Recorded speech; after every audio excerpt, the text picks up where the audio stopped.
Hello എല്ലാവർക്കും എന്താ ഹേവോ happy Shivaratri. അപ്പൊ ആ നാളെ മാർച്ച് 8 ശിവരാത്രി ആണല്ലോ. അപ്പൊ അതിനുള്ള ചെറിയ തിരക്കിലാണ്. ഇന്ന് വൈകുന്നേരം തന്നെ നമ്മൾ എന്ത് ചെയ്യാന്നറിയോ, ഫ്ലവേഴ്സ് ഒക്കെ പറിച്ച് വെക്കാണ്. വീടൊക്കെ ഏകദേശം ക്ലീൻ ചെയ്തു. ഇനിയിപ്പോ നാളെ ഇവിടെ ഭയങ്കര എല്ലായിടത്തും വിശേഷപ്പെട്ട പൂജയാണ്. അപ്പൊ അതിനുള്ള ഒരുക്കങ്ങളിലാണ്. നിങ്ങൾ വിചാരിക്കുക എന്താണ് ഈ ഫ്ലവർ പറിക്കുന്നതെന്ന്. ഈ ഫ്ലവർ എന്തിനാന്ന് വെച്ചാൽ നാളെ ശിവഭഗവാന് പൂജ ചെയ്യാൻ വേണ്ടിയിട്ട് ഇന്ന് തന്നെ നമ്മൾ പറിച്ചു വെക്കുകയാണേ. ഇതുപോലെ ഈ ചെടി സാധാരണ നമ്മുടെ നാട്ടിൽ ഇതിനായിട്ട് ഞാൻ കണ്ടിട്ടില്ല കേട്ടോ. നാട്ടില് നമ്മൾ അങ്ങനെ പൂജയ്ക്ക് എടുക്കുന്ന കണ്ടിട്ടില്ല. പക്ഷെ ഇവിടെ ഇത് യൂസ് ചെയ്യും. ഭയങ്കര വിശേഷപ്പെട്ട ഒരു ചെടിയായിട്ട് ഇത് ഉപയോഗിക്കും. ഇത് ശരിക്കും ഔഷധ സസ്യം കൂടിയാണ്. നമ്മുടെ നീര് അങ്ങനെയുള്ള അസുഖങ്ങൾക്കൊക്കെ ഉപയോഗിക്കുന്നതല്ലേ. അപ്പൊ ഇതിന്റെ ഇല, ഇതിന്റെ പൂക്കള് ഒക്കെ ഉപയോഗിക്കും. നമ്മൾ നാളെ മാല കോർത്തിട്ട് നമ്മൾ സ്വന്തമായിട്ടാണല്ലോ ഇവിടെ പൂജ ചെയ്യുക. അപ്പൊ ഇവിടെ നമ്മുടെ എല്ലാ സൊസൈറ്റിയിലും എല്ലാ സ്ഥലങ്ങളിലും എവിടെയൊക്കെ ആൾക്കാരുണ്ട് അവിടെയൊക്കെ ഒരു കുഞ്ഞു കുഞ്ഞ് മന്ദിരം ഉണ്ടാവും. ഇങ്ങനെ എല്ലായിടത്തും ഏറ്റവും കൂടുതൽ വർഷിപ്പ് ചെയ്യുന്ന ഇവിടെ ശിവഭഗവാനാണ് അല്ലെ. ഓക്കെ, അപ്പൊ നമുക്ക് സ്വന്തമായിട്ട് പൂജ ചെയ്യാം. അപ്പൊ അതിന് വേണ്ടിയിട്ട് നമ്മുടെ കോളനിന്റെ ഉള്ളിലുള്ളതും ശിവക്ഷേത്രമാണ്. ഇവിടെ ശിവക്ഷേത്രം ഉണ്ട്. നമ്മുടെ വീടിന് പുറകില് നമ്മുടെ വീടിന്റെ പുറകിൽ ഒരു വീട്, അതിന്റെ അപ്പുറത്ത് ശിവക്ഷേത്രം നെക്സ്റ്റ് ലൈനില്. ഓക്കെ, അപ്പൊ നമ്മൾ നാളെ പോയി പൂജ ചെയ്യും. അതിന് വേണ്ടിയിട്ട് മാല ഓർക്കാൻ വേണ്ടിയിട്ട് ഫ്ലവേഴ്സ് നമ്മൾ പറിച്ചു വെക്കുകയാണ്. പൂജാരി ഒന്നും വേണ്ട, നമുക്ക് നേരിട്ട് ചെയ്യാം അല്ലെ. നമുക്ക് നേരിട്ട് ചെയ്യാം എല്ലാ പൂജകളും. ഫുള്ളായിക്കോട്ടെ, മാല വലിയ മാല കോർക്കണ്ടേ. അപ്പൊ അതിന് വേണ്ടിയിട്ടാണേ. അപ്പൊ അതുപോലെ പൂവളമൊക്കെ പറിച്ചു വെച്ചു. ഇപ്പൊ അതിന്റെ തിരക്കിലാണ് കേട്ടോ. ഇപ്രാവശ്യം നന്നായിട്ട് ഉണ്ടായിട്ടുണ്ടല്ലോ ഇത് മൊത്തം ബ്രാഞ്ചസും കട്ട് ചെയ്ത് വിട്ടതായിരുന്നേ. പക്ഷെ വന്നു അതൊക്കെ. അതുപോലെ അകത്ത് ശംഖുപുഷ്പം ഉണ്ട്, വെള്ള ശംഖുപുഷ്പം. അതും വന്നു. അതിപ്പോഴാ വന്നു. 2-3 ദിവസമായിട്ട് സമാധാനം. ശംഖുപുഷ്പം ഞങ്ങൾ അതെല്ലാം കളഞ്ഞതായിരുന്നേ. അപ്പൊ അതും വന്നു. ഓക്കെ, കൊറേ ആയി ഫുള്ളായി. ഇനഫ് അല്ലേ, ഇത്രയും മതിയാ. ഒരു കുടം പൂവ്. ഇതെന്താ കുറച്ച് ഇതുണ്ട്, കറയൊക്കെ ഉണ്ടല്ലോ. ഇന്ന് പറിച്ചു വെച്ച നാളത്തേക്ക് കറയൊക്കെ ഒന്ന് പോയി ഒന്ന് വൃത്തിയായി കിട്ടും. അപ്പൊ നമുക്ക് സുഖമാണ് മാലോർക്ക്.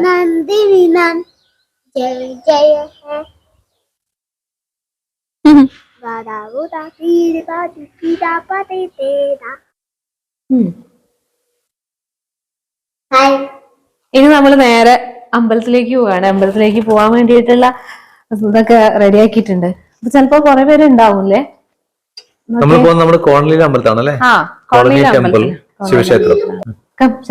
ഇവിടുത്തെ നമ്മുടെ നാട്ടിലുള്ള കുറെ പേര് ഇവിടെ നോർത്ത് ഇന്ത്യയിലുള്ള കുഴപ്പമില്ല. പക്ഷെ സ്റ്റിൽ നമ്മുടെ നാട്ടിലുള്ള ഒരുപാട് പേര് ഇങ്ങനെ നേരിട്ട് ചെന്ന് പൂജ ചെയ്യുന്നുണ്ടാവില്ലല്ലോ. അപ്പൊ ഞങ്ങള് വിചാരിച്ചു നമ്മൾ എങ്ങനെയാണ് ചെയ്യുന്നത് നോക്കാല്ലേ, അവിടുത്തെ തിരക്കൊക്കെ നോക്കിയിട്ട്.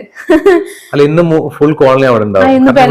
രാവിലെ മുതൽ രാത്രി വരെ നമ്മളിങ്ങനെ ചെന്ന് പൂജ ചെയ്യും. പണ്ഡിറ്റ്ജി അല്ലല്ലോ, പണ്ഡിറ്റ്ജി പൂജ ചെയ്യുന്നുണ്ട്. പക്ഷെ അതിന്റെ കൂടെ തന്നെ നമുക്ക് സ്വന്തമായിട്ട് ചെയ്യാൻ പറ്റും. അവര് ചെയ്യുന്ന പോലെ തന്നെ നമുക്ക് ചെയ്യാൻ പറ്റും. ഹേവോസ് എല്ലാം ഇട്ട് റെഡിയായി. ഹേവു അമ്പലത്തൂമ്പ് കൊടുത്തമ ഡാഡി ഗ്രീൻ, ഞങ്ങൾ മൾട്ടി കളറാണ്. അപ്പൊ ഇന്ന് നമുക്ക് അമ്പലത്തിൽ പോയിട്ട് നോക്കാം. പറ്റിയാ നമുക്ക് ഷൂട്ട് ചെയ്യാൻ പറ്റാ എടുക്കാം അല്ലെ.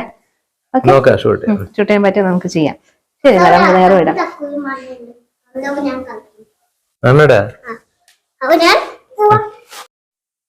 അങ്ങനെ നമ്മൾ അമ്പലത്തിലെത്തി. അവിടെ ക്ലീനിങ് അങ്ങനെയുള്ള പരിപാടികളൊക്കെ നടന്നുകൊണ്ടിരിക്കുകയാണ്.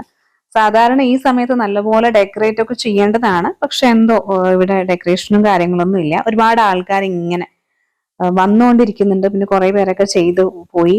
പിന്നെ ഞാൻ കുറെ നേരം വെയിറ്റ് ചെയ്തു. ഇതിപ്പോ സാധാരണ നോർത്ത് ഇന്ത്യൻസ് എല്ലാവരും ഇങ്ങനെയാണ്. ഒരു പൂജ ചെയ്യുന്ന സമയത്ത് ഒരു ഷോള് കൊണ്ട് ഹെയർ കവർ ചെയ്യും. അപ്പൊ അത് അവിടുത്തെ രീതിയാണ്. അപ്പൊ പിന്നെ ഞാനും അവരുടെ കൂട്ടത്തിലല്ലേ ചെയ്യണത്. പിന്നെ നമ്മൾക്ക് അങ്ങനെ ഇല്ല. പക്ഷെ സ്റ്റിൽ അങ്ങനെ ഇട്ടുന്ന് മാത്രമേ ഉള്ളൂ. അപ്പോ ഇങ്ങനെ ഇതാണ്. നേരിട്ട് ഒരുപാട് പേര് നേരത്തെ പൂജ ചെയ്തു പോയി. അതാണ് ഇപ്പൊ ഇങ്ങനെ കാണുന്നത്. അപ്പൊ അതിന്റെ മേലെ തന്നെ എല്ലാവരും അവരവരുടെ രീതിയിൽ പൂജ ചെയ്യാം. പിന്നെ കുറച്ചു പേർ അതിനു ശേഷം എല്ലാം ഒന്നുകൂടി ക്ലീൻ ചെയ്തു വിഗ്രഹമൊക്കെ.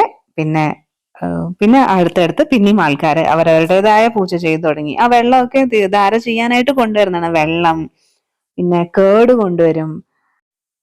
ശരിക്കും കല്യാണം കഴിഞ്ഞ് ആ വന്ന സമയത്ത് എനിക്കിങ്ങനെ അത്ഭുതത്തോടെ ഞാനിങ്ങനെ നോക്കി നിൽക്കുകയായിരുന്നു. ഇവരെന്താണ് ചെയ്യണതെന്ന് മനസ്സിലാകണില്ല, അങ്ങനത്തെ ഒരു രീതിയിൽ. പിന്നെ ഇപ്പൊ എനിക്ക് സത്യം പറഞ്ഞാൽ ഭയങ്കര ഒരു സമാധാനം. നമുക്ക് എന്തെങ്കിലും ടെൻഷനൊക്കെ ഉണ്ടെങ്കിൽ എല്ലാ സൊസൈറ്റിലും നമ്മളിപ്പോ എവിടെയാണ് താമസിക്കുന്നത് അതിന്റെ അടുത്ത് ഉണ്ടാവും ഇതുപോലെ നമുക്ക് പൂജ ചെയ്യാനുള്ള ഒരു സൗകര്യം. അപ്പൊ അവിടെ ചെന്ന് സ്വന്തമായിട്ട് ചെയ്യുമ്പോൾ ഭയങ്കര ഒരു മനസ്സ് നന്നായിട്ട് ഭയങ്കര പീസ്ഫുൾ ആകണ ഫീലിംഗ് ആണ് കേട്ടോ. അപ്പൊ ഞാനിങ്ങനെ നമ്മൾ കൊണ്ടുപോയത് തീർത്ഥം വെള്ളം മാത്രമാണ് കൊണ്ടുപോയത്, പിന്നെ കുറച്ച് ഹണി അങ്ങനെയൊക്കെ. അപ്പോൾ ഞാനും ഇങ്ങനെ നമ്മുടെ കൊണ്ടുപോയ സാധനങ്ങളൊക്കെ വെച്ചിട്ട് പൂജയൊക്കെ ചെയ്തു. ഈ നോർത്ത് ഇന്ത്യൻസിന്റെ ഇടയ്ക്കെന്ന് വെച്ചാൽ അവര് നമ്മൾ പൂജയൊക്കെ ചെയ്യണത് എന്ന് പറയുന്നത് നമുക്ക് എന്തെങ്കിലും ബെനിഫിറ്റ് കിട്ടാൻ അങ്ങനത്തെ ഒരു അതല്ല അവരുടെ മെയിൻ ഉദ്ദേശം എന്ന് പറയുന്നത്. എന്താ പറയാ, it's part of their routine. നമ്മൾ സാധാരണ രാവിലെ എഴുന്നേറ്റ് കുളിക്കുക, നമ്മുടെ ഒരുപാട് കാര്യങ്ങൾ ചെയ്യണില്ലേ, ജോലിക്ക് പോകുന്നതും ഭക്ഷണം കഴിക്കും, അതുപോലെ അവരുടെ ലൈഫിന്റെ ഒരു ഭാഗമാണ് ഇതൊക്കെ പൂജ എന്നൊക്കെ പറയുന്നത്. ഇപ്പൊ രാവിലെ ഹസ്ബൻഡ്സ് നേരത്തെ ജോലിക്ക് പോകുമ്പോൾ അവരുടെ ആ ഒരു പൂജയുണ്ട്, പൂജ എന്ന് പറഞ്ഞാൽ വിളക്ക് കത്തിച്ച് ആ ഒരു പ്രാർത്ഥന അത് തന്നെ. അത് കഴിഞ്ഞിട്ട് പോവും.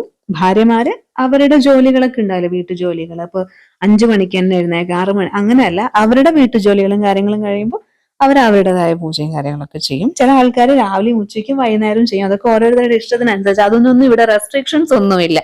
അല്ലാണ്ട് ഒന്നും ചെയ്യാണ്ടിരുന്ന ആൾക്കാർ ചോദിക്കുന്നത് എന്താ നിങ്ങള് പൂജ ഒന്നും ചെയ്യുന്നില്ല അങ്ങനെ ചോദിക്കും. എന്ന് വെച്ചാൽ അത് നമ്മള് പ്രയർ ചെയ്യില്ല. പ്രയർ എന്നുള്ളത് നമ്മുടെ ലൈഫിന്റെ പാർട്ട്, അത്രയേ ഉള്ളൂ. ഞാനിവിടെ ഭഗവാന് ധാര ചെയ്തു, പിന്നെ പൊട്ട് ഇട്ട് കൊടുത്തു, പിന്നെ നമ്മൾ കൊണ്ടുപോയ ഫ്ലവേഴ്സിലെ മാല ചാർത്തി, പിന്നെ ഫ്ലവേഴ്സ്, പിന്നെ ഹണിയൊക്കെ കൊണ്ടൊക്കെ ധാരയൊക്കെ ചെയ്തു കേട്ടോ. അപ്പൊ ഇത്രയും കാര്യങ്ങൾ ചെയ്തു. എനിക്ക് സത്യം പറഞ്ഞതൊക്കെ ഒരുപാട് സന്തോഷം കിട്ടുന്ന കാര്യങ്ങളാണ് മനസ്സിന്. അതുകൊണ്ടാണ് ഞാൻ ഇതെല്ലാം ചെയ്യുന്നത് കേട്ടോ. അപ്പൊ ഇതൊക്കെയാണ് നമ്മുടെ ഇവിടുത്തെ ശിവരാത്രി വിശേഷങ്ങൾ. ഇതുപോലെ തന്നെ നമ്മൾ വീട്ടിലും എല്ലാ കാര്യങ്ങളും ചെയ്യും, എല്ലാ ആൾക്കാരും. അപ്പൊ അധികം ആൾക്കാരുടെ വീടുകളിലും ഇതുപോലെ ശിവപൂജ അവർ ചെയ്യും, ശിവലിംഗമൊക്കെ ഉണ്ടാകും.